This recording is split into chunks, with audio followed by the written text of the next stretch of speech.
officials across the globe warning that the ongoing raids may be forcing other ISIS cells into action. One high-ranking U.S. intel official is now warning that many of our European partners are overwhelmed when it comes to their ability to prevent future attacks.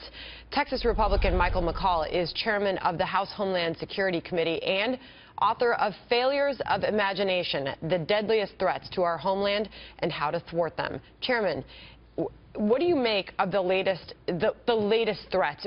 We see this report this week that ISIS has deployed 400 of its fighters throughout Europe. Does Europe have the ability to fight this? I think Europe is overwhelmed. I think at Belgium, in particular, I was there after or just before the Paris attacks, met with counterterrorism officials.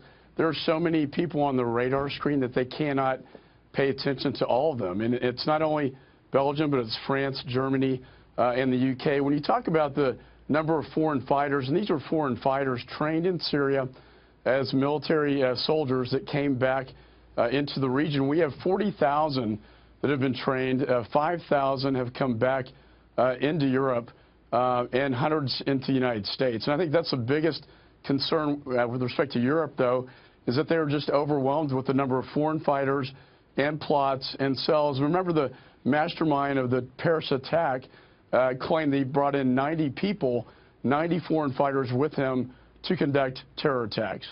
Chairman, you said that you believe that these attacks in Brussels were accelerated because of the arrest of the terror suspect in Paris. Are you working under the assumption now that other plots have been rushed and moved forward?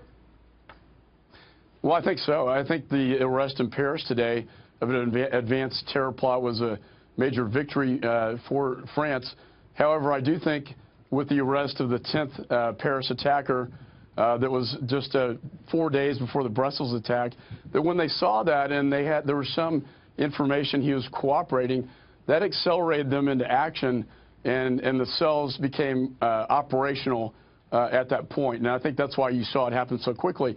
As was reported, I think there's another plot where they're looking at breaking into a nuclear facility. Something you know a lot about, you wrote about in your book. Well, in my book, I talk about the use of radioactive material being brought across in the Western Hemisphere, across the U.S.-Mexico border, and a dirty bomb explosion going off in the Houston shipping channel. These are all very real scenarios that we need to be, on top of as policymakers. Where are we, Chairman? People listening to this and watching this news unfold and these arrests made and, of course, these deadly terrorist attacks that played out in Brussels, and Americans are wondering, is it coming here?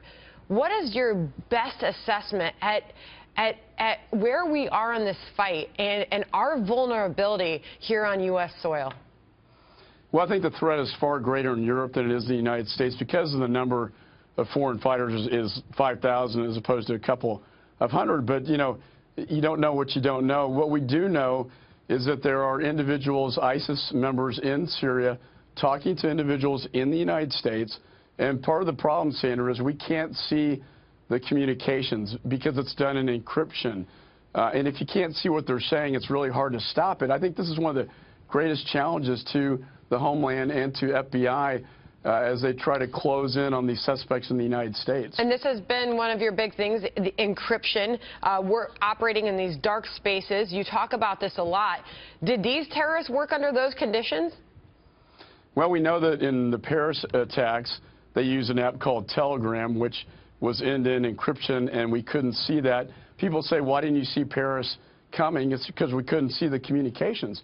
And I would not be surprised, given the connectivity between the cells in Paris and the cells in Belgium and in Brussels, I would assume that they were using the same dark space encrypted communications. Okay. Chairman McCaul, thank you for joining us tonight. Thank you, Sandra.